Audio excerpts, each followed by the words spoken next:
YouTube नगरवासियों, स्वागत है आपका एमजे सर यूट्यूब चैनल में। कैसे हैं आप लोग? आज हम आपको करवाएंगे 50 से ज्यादा समास के एमसीक्यूज, विगत वर्षों में परीक्षा में पूछे गए और सभी क्वेश्चन बैंक से लिए गए महत्वपूर्ण बहुविकल्पीय प्रश्न। तो चलो शुरू करते हैं। चतुरानन में कौन सा समास है? चतुर है आनंद जिसके, यानी चार है आनंद जिसके, जिसका अर्थ कुछ और होता है, यानी जहां भगवान की बात होती है तो वहां पर बहुब्रीही समास होता है। तो चतुरानन यानी कि ब्रह्मा की बात हो रही है यहाँ पे, इसलिए यहाँ पे बहुब्रीही समास है। श्रेष्ठ कवि में कौन सा समास है? जहां पर एक पद दूसरे पद की विशेषता बताता है वहां पर कर्मधारय समास होता है। तो यहाँ पर श्रेष्ठ कवि है तो ये कर्मधारय समास है। गुण दोष में कौन सा समास है? जहां पर एक पद दूसरे पद का विलोम होता है वहां पर द्वंद्व समास होता है। यहाँ पर और का लोप भी होता है, यानी योजक चिन्ह बीच में लगा होता है। तो गुण दोष एक दूसरे के विपरीतार्थक है, विलोम है, इसलिए यहाँ पर द्वंद्व समास है। कर्मधारय समास का उदाहरण कौन सा है? ऑप्शंस है नवरात्रि, नवग्रह, नवयुवक, उपर्युक्त सभी। नवरात्रि और नवग्रह में नव जो है वो संख्या है और नवयुवक में नव का अर्थ होगा नया, तो यही नवयुवक जो है वो कर्मधारय समास है। शेष नवरात्रि और नवग्रह संख्यावाची है, यानी कि द्विगु समास है। घनश्याम में कौन सा समास है? घन के समान श्याम, यानी यहां विशेषता बताई जा रही है तो यहां पर कर्मधारय समास होगा। जिस समास के दोनों पद अप्रधान होते हैं वहां पर कौन सा समास होता है? वहां पर बहुब्रीही समास होता है। द्विगु समास का उदाहरण कौन सा है?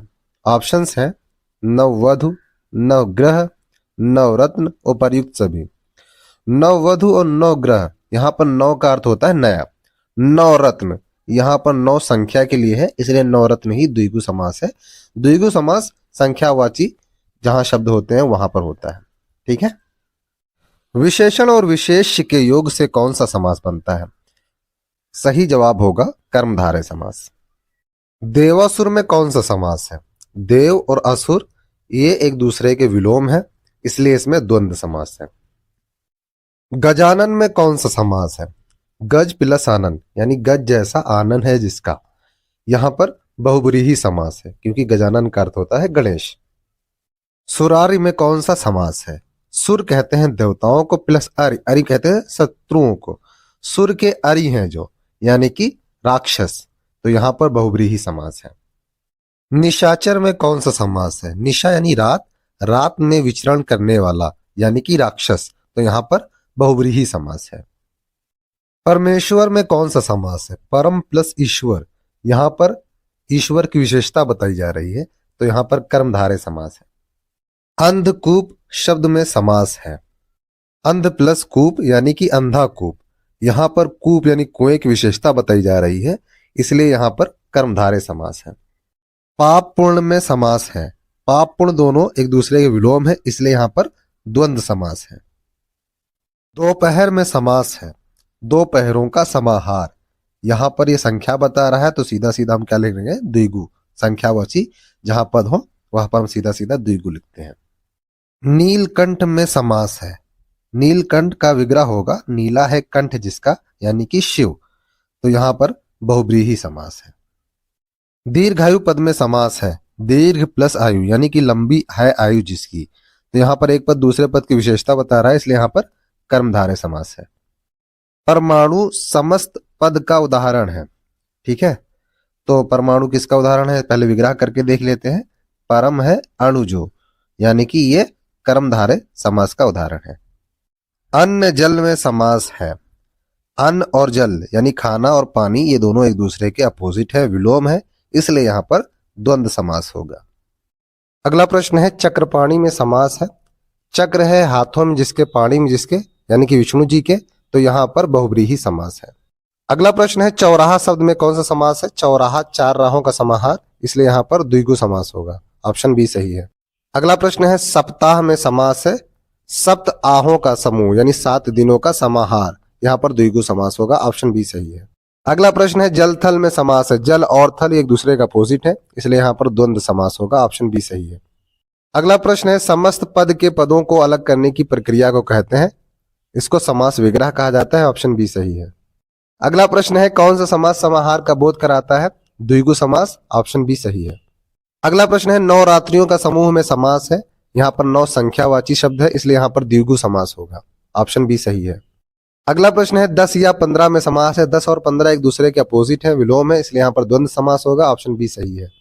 अगला प्रश्न है, शताब्दी में समास है, तो यहाँ पर द्विगु समास होगा, क्योंकि इस यहाँ पर 100 सालों का समूह या शत अब्दों का समूह आया है।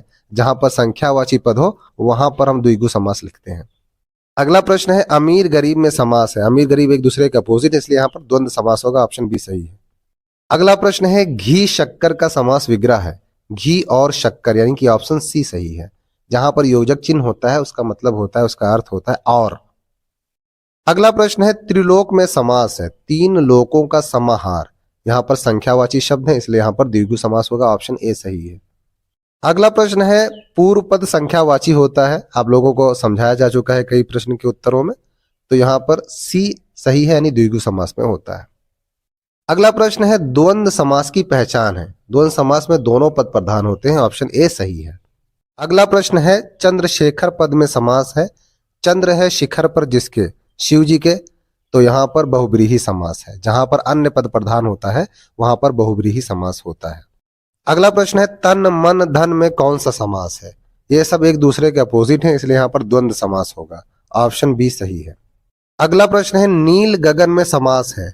नीला गगन, गगन का विशेषता बता रहा है, गगन की विशेषता बता रहा है, इसलिए यहाँ पर कर्मधारय समास है। अगला प्रश्न है, 9 रसों का समूह का समास होगा, तो इसका समास होगा 9 रस। ऑप्शन बी सही है। अगला प्रश्न है, भाई बहन में समास है। ये दोनों एक दूसरे के विलोम है, इसलिए यहाँ पर द्वंद्व समास होगा। अगला प्रश्न है, चौराहा में समास है। 4 राहों का समाहार, एक बार पहले भी आ चुका है, यहाँ पर द्विगु समास है क्योंकि संख्यावाची पद है। अगला प्रश्न है, चौमासा में समास है। 4 मासों का समूह, यहाँ पर संख्यावाची शब्द है, इसलिए द्विगु समास है। अगला प्रश्न है, उत्थान पतन में समान है। उत्थान पतन एक दूसरे के विलोम है, इसलिए यहाँ पर द्वंद्व समास होगा। ऑप्शन बी सही है। अगला प्रश्न है, द्वंद्व समास का उदाहरण है। पहला ऑप्शन है प्रधानाध्यापक, तो प्रधानाध्यापक अध्यापक की विशेषता बता रहा है, इसलिए यहाँ पर कर्मधारय है। पीतांबर, पीला है अंबर जिसका, यानी श्री कृष्ण, यहाँ पर बहुब्रीहि है। अगला ऑप्शन है सी, सप्त सिंधु, 7 सिंधुओं का समाहार या 7 सिंधुओं का समूह, यहाँ पर द्विगु समास है। अगला ऑप्शन है डी, खरा खोटा, यहाँ पर दोनों एक दूसरे के अपोजिट है, इसलिए यहाँ पर द्वंद्व समास है। तो सवाल पूछा जा रहा है द्वंद्व समास का उदाहरण है, तो ऑप्शन डी सही है। अगला प्रश्न है, 9 ग्रह का समास है। तो 9 ग्रह में 9 ग्रहों का समाहार या समूह होगा, तो यहाँ पर संख्यावाची शब्द है, इसलिए यहाँ पर द्विगु समास होगा। ऑप्शन ए सही है। अगला प्रश्न है, वीणा पाणी पद में समास है। वीणा है पाणी में जिसके, हाथ में जिसके, यानी सरस्वती जी के हाथ में वीणा है, तो यहाँ पर अन्य पद प्रधान है, इसलिए यहाँ पर बहुब्रीहि समास होगा।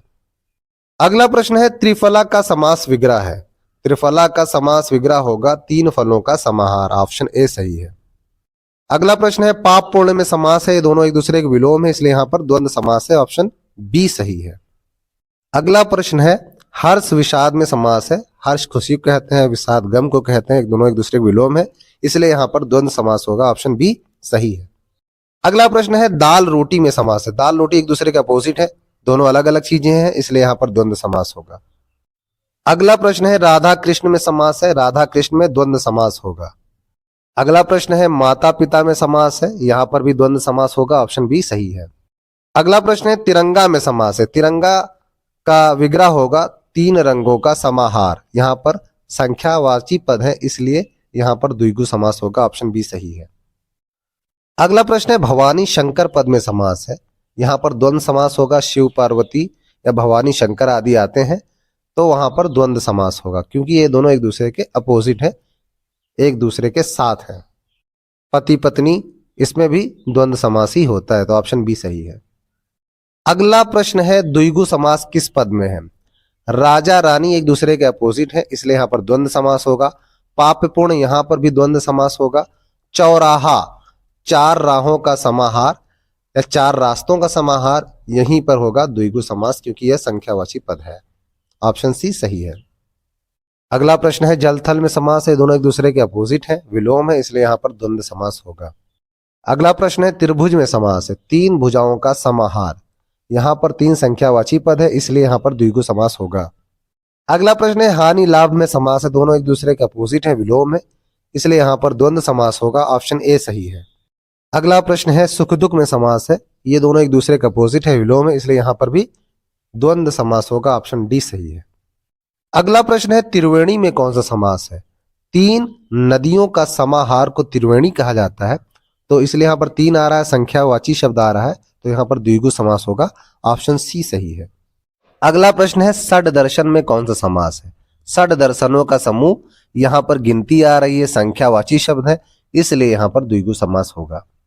अगला प्रश्न है तिरंगा में कौन सा समास है, तीन रंगों के समाहार को तिरंगा कहा जाता है, यहां पर संख्यावाची पद है, इसलिए यहां पर द्विगु समास होगा। अगला प्रश्न है पंचवटी में कौन सा समास है, पांच वटों के समूह को पंचवटी कहा जाता है, यहां पर भी द्विगु समास होगा क्योंकि पद संख्यावाची है। अगला प्रश्न है वेद पुराण में समास है, यहां पर द्वंद्व समास होगा, ऑप्शन सी सही है। अगला प्रश्न है सप्तऋषि का समास विग्रह है, सही ऑप्शन होगा बी, सात ऋषियों का समूह।